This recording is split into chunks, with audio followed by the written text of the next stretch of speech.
Hello and welcome to this Mindful and Resilient Leadership webinar. My name is Simon Haigh and I'm delighted to be joined by two great, inspiring leaders and thinkers.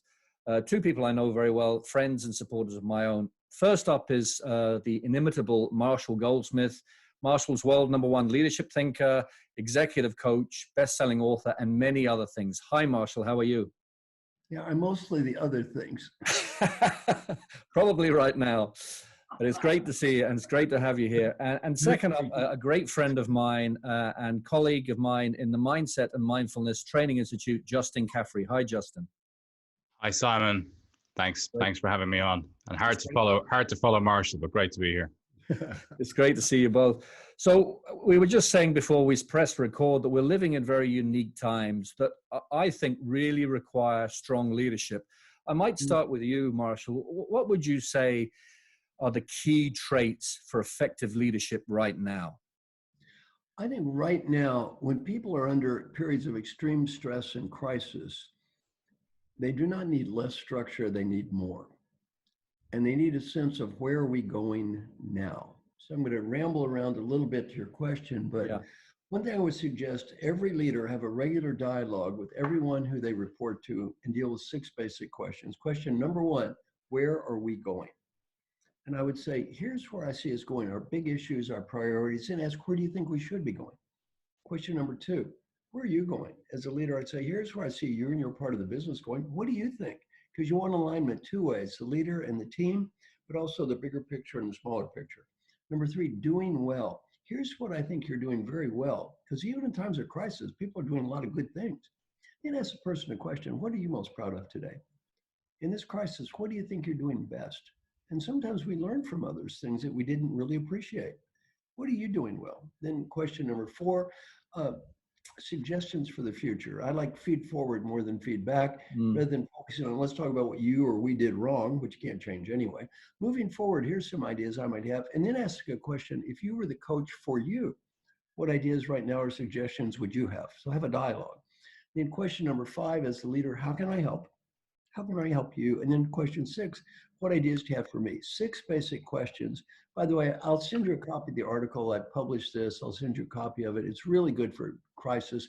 Then ask a question though. Say, look, if you ever feel ambiguity, confusion, you're not clear priorities, talk to me. Because, and by the way, also what I call, pragmatism at the same time, optimism, pragmatic optimism. I'd say, look, here it is, here we are. You can't sugarcoat this and make bad look good. On the other hand, let's just focus on how we can make the best of what we've got right now, encourage that person to talk to you, and then at any second in time, they should have clarity. And be honest though, and say, I'll be honest, this may change.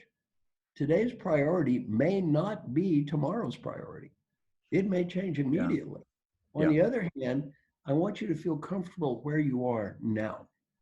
And by the way, I think back to the human dimension, we need to do this too. Let me give you an example. A golfer. I'm not a golfer. My co-writer is a great golfer. You hit a drive, perfect drive, right down the middle. There's a rock, unfortunately, in the fairway. Now, you didn't put the rock there. The rock's not supposed to be there, but somebody left a rock. Boom. Your ball hits the rock, creams over into the rough. Terrible life. Your first reaction is anger, whatever. It's not fair. The great golfer's got to learn one thing: let it go.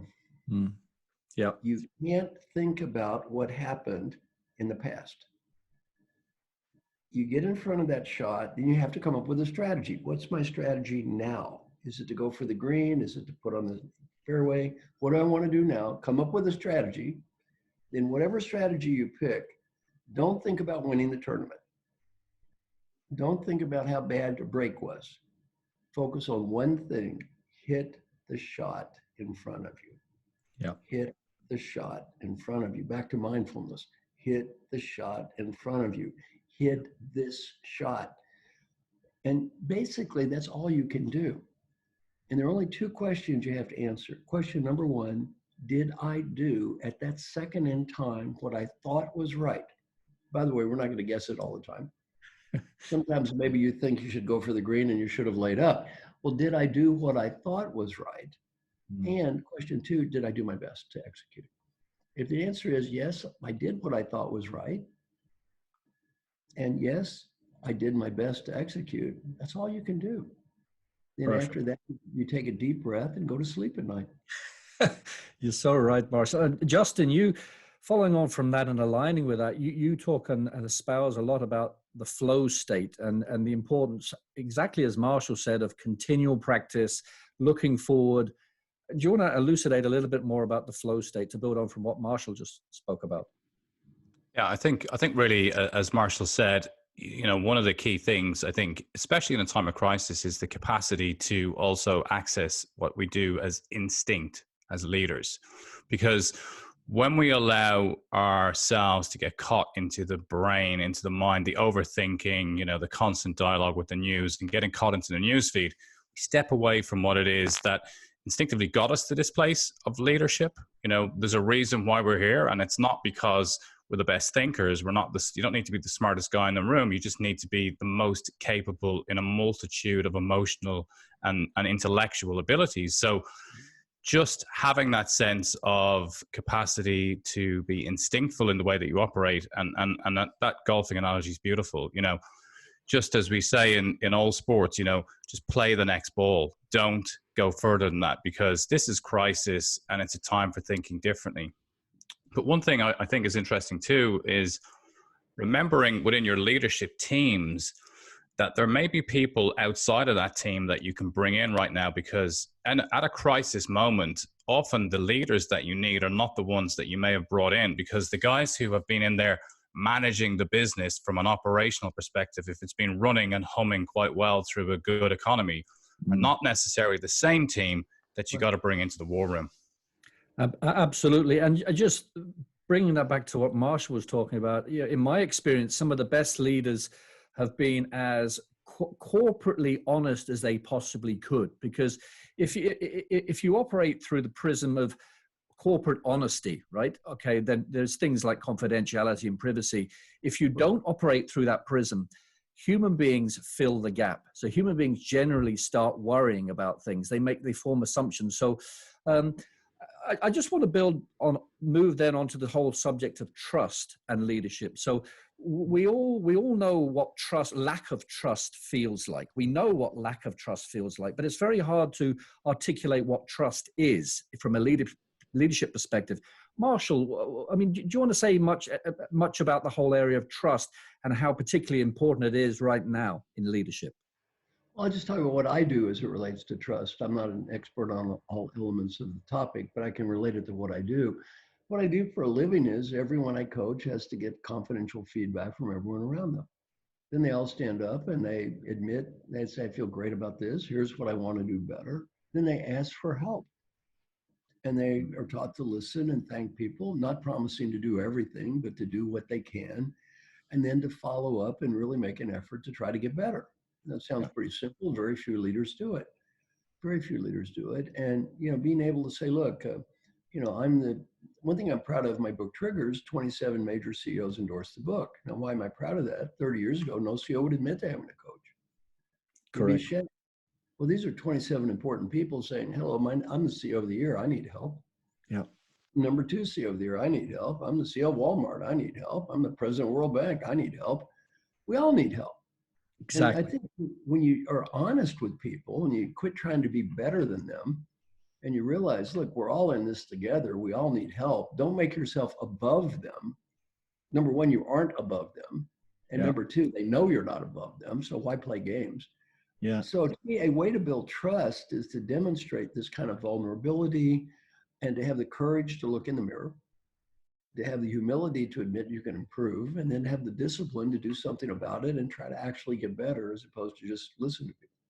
Absolutely. Justin and I gave a program recently at a university in the UK, and that was the biggest feedback from one participant was there isn't a single person in the world who doesn't question themselves. And yet so many corporate leaders pretend that they're not vulnerable. Just moving on. So the whole area of resilience. So Justin, we talk about in our institute the importance of calmness, listening, being measured, and resilience. And then you talk about you need those 4 traits to then move on and to create a vision. Leaders good leaders have good followers, but they need to have those attributes. Do you want to sort of elucidate a little bit more about those key attributes of leaders? Yeah, I think actually it kind of follows on from that point that you guys made. You know, if it's almost like if we create this sense of infallibility, the problem is that when you screw up, which inevitably you will, you know, you fall pretty hard and fast if you've created this sense amongst those people around you that you are infallible and that your judgment should never be questioned. And I think it's the vision that you need to build around your leadership team and in a time of crisis right now is really to give them the sense that, you know, the strength of the organization to get through these difficult times is the sum of all the parts. So really build that collaborative sense, you know, so the calmness that you bring to those meetings, because people are arriving in right now, coming from crisis at home, crisis from their investments, crisis from their family, and health crisis. You know, people are actually dying in their immediate family. So you need to bring down the mood to a sense of calmness, centering and balancing. And then your capacity to be resilient and to listen compassionately, but also to then build that vision. So take what those people have brought to you, and some of them will be phenomenal nuggets of value, but ultimately the vision is also built by your capacity to strip away things that you believe that are superfluous. And you have to do that right now and be ruthless, because time is against you making these tough calls. Absolutely. Absolutely. One, just linking that then back to how companies are perceived and their leaders perceived. So, you know, I represent a company in the UK called Brand Finance, and they value corporate brands, and the value of corporate brands are just plummeting in certain sectors right now. And, you know, CFOs, I'm talking to CFOs and CMOs, and they're all over the place about how tough they should be looking in terms of continuing to sell and market, whether they should be a bit more compassionate, a bit softer selling. Marshall, in terms of how leaders manage organizations, on the one hand, they need to be compassionate and deal with empathy, but they also need to make really tough decisions. If they need to lay staff off, if they need to quarantine certain parts of the business, how would you advise, because I'm talking to CFOs over here in Ireland, and they're sort of wondering how to balance the two prisms of calm, courageous, compassionate leadership, but also tough decisions. How would you say to leaders that they can balance those two parts? One, you're running a business. You're not running a charity. That's life. Two, Exactly. I don't care how you cut it. If you're in a publicly traded corporation, you have shareholders. Yep. Your shareholders gave you money, and your job is to provide a return on that investment. And by the way, it's easy to be magnanimous with someone else's money. One thing I always try to point out to the CEO, it's not your money. It's the shareholders' money. Yeah. And by the way, you can give away all you want to look good. At the end of the day, you give away too much of it, the shareholders are going to say goodbye, see you around. So it's not your money. And at the end of the day, you need to point out to the people, this is hard. This is hard. I mean, the greatest leader I've ever met, or one of them, is Alan Mulally, who was the CEO of Ford and Boeing, fantastic. In his lifetime, he's laid off 50,000 people. Now, he's saved 1 million jobs. And, you know, at Ford, he got a 97% approval rating from every employee in a union company. They love that guy. Yet he still has had to make hard decisions. He's the nicest guy in the world. Yeah. You got to look people in the eye and tell them the truth. This is not you're a bad person. There's something wrong with you. This is the reality. The reality is we don't have that job anymore. Neiman Marcus, one of the biggest companies in America in terms of fashion, just went bankrupt. Well, they didn't kind of go bankrupt, they went bankrupt. Yeah. You got to deal with the reality that's there. And a lot of jobs are gone. They're not coming back. You have to tell people the truth. And there's no amount of happy talk or positive thinking that's going to get you through this. You just have to tell people the truth. You want to do it in a compassionate way. You want to do it in a fair way. You just have to tell the truth. And you can't hide from the truth. Because I think, you know, it's worse when you try to BS people and pretend everything's going to be okay. Then you end up having to fire them anyway. That's worse because you've created an illusion. So I think very important during hard times to tell people the truth, do it in a fair, compassionate way, do it in an honest way. And for every executive, it's not your money. Yeah. You have to remember that. It's not your money. Correct. So, yeah. Sometimes CEOs get into this show-off thing. about look how magnanimous and wonderful I am, and I'm doing this and I'm doing that. Well, yet you're doing that with someone else's money. Correct. Justin, you and I gave a podcast a couple of weeks ago to some senior CFO and financial people, and you said exactly the same as Marshall there, that you really have to get your house in order right now. Well, this was a month ago. Deal with your credit lines.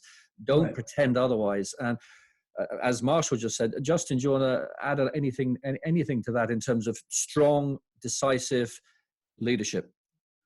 Yeah, I completely agree, and you know, I led businesses through the last financial crisis on September the 11th in the financial services market, and it's hard to let people go, and you know, I've been at the front line and had to let a lot of people go during those crises. But what you have to be able to do is to understand that to protect the mothership is the most important thing, because your ability to save many other people's jobs is dependent on making those cuts. So they have to come quick, deep, and fast, and you've got to protect your cash flow, because once your cash flow is gone, whilst we're having credit tightening across the global market from a financial services perspective, nobody's going to roll in and give you money. So you have to protect your money now. So really, you're laying off some people, but you're really protecting a lot of others. And as Marshall said, avoiding this kind of magnanimous approach, you've just got to be bloody honest and say, this is why I'm doing it. This is the policy. It is what it is.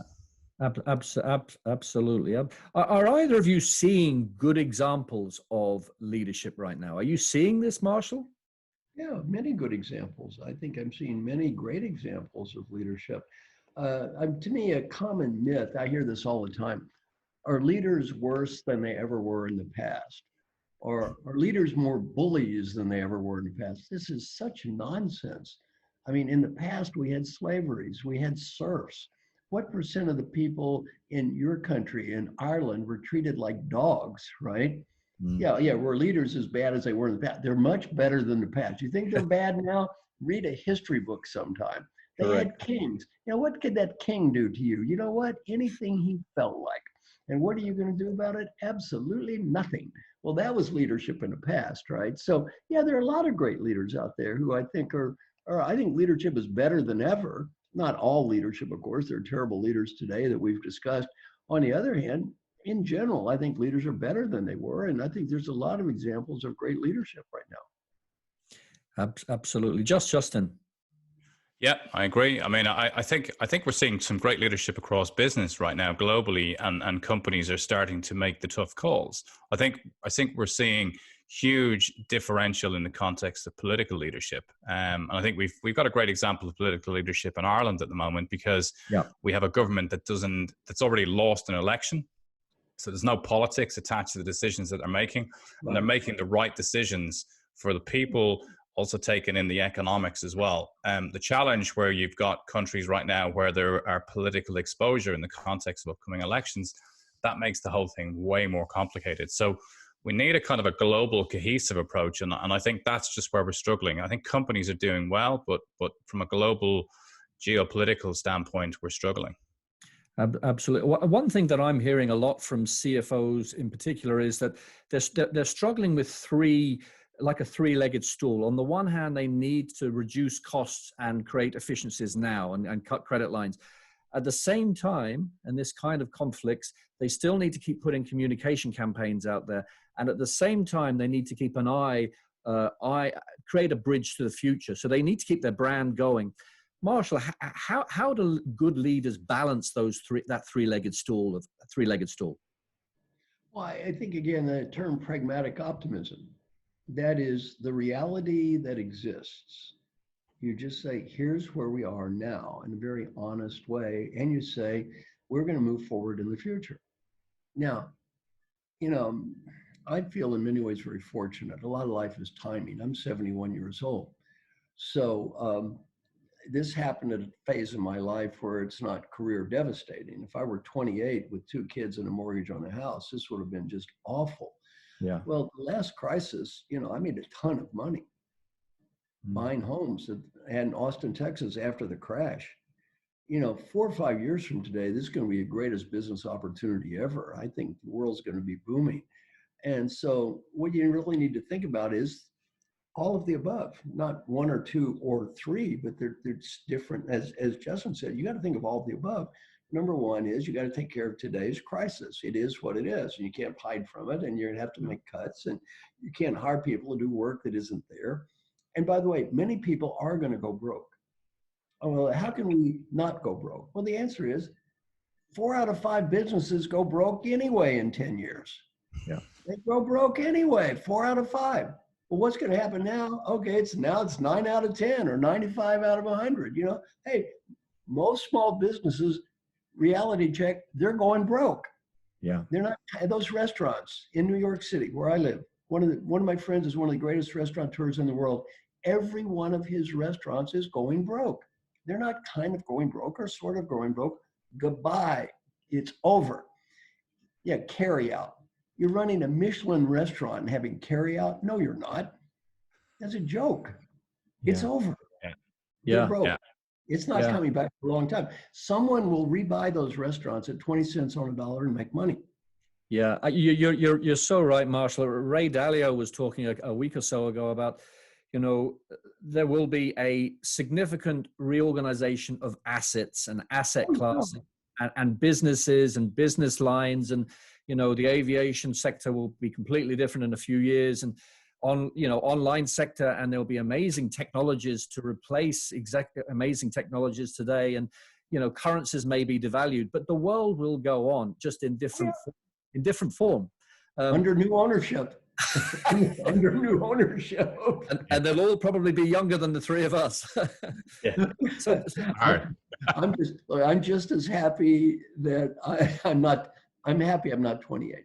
No, I agree. In fact, I go walking every day with my wife, and I just thought yesterday, it hit me yesterday. I have 2 daughters, they're 20 and 21, and I was thinking, it doesn't matter to my wife and I that we're stuck in every day, because we do that most times, but my daughters can't meet their friends, they can't go to the pub, the club. It's a tough time for them, you know. So Justin, you know, we'll bring this to a close in a couple of minutes, but how do you think leaders should lead when the future is so opaque? Or should they, back to what Justin was saying, just plow on? I think the difficulty is that you can overthink what you need to do right now, and I think it goes back to Marshall's original point about playing, you know, the next ball. I think you've got to have a plan and a structure. You've got to have one eye on where you're bringing your business to, but you've got to just take each day as it comes. I mean, the amount of volatility that exists right now is just extreme. So, you know, you could have a great plan on Monday, and then on Tuesday, you're going to have a situation where, you know, the vaccine ideas go out the window, or, you know, the infection rates rise. So everything is up for grabs. And really, you know, from a business perspective, this is just survival of the fittest. Those who are still here will see huge opportunity. As Marshall said, there's going to be massive opportunity for people in the context of financial upside if you're still in the game. If you're out of the game, you're gone. So you've got to survive at all costs now. Absolutely.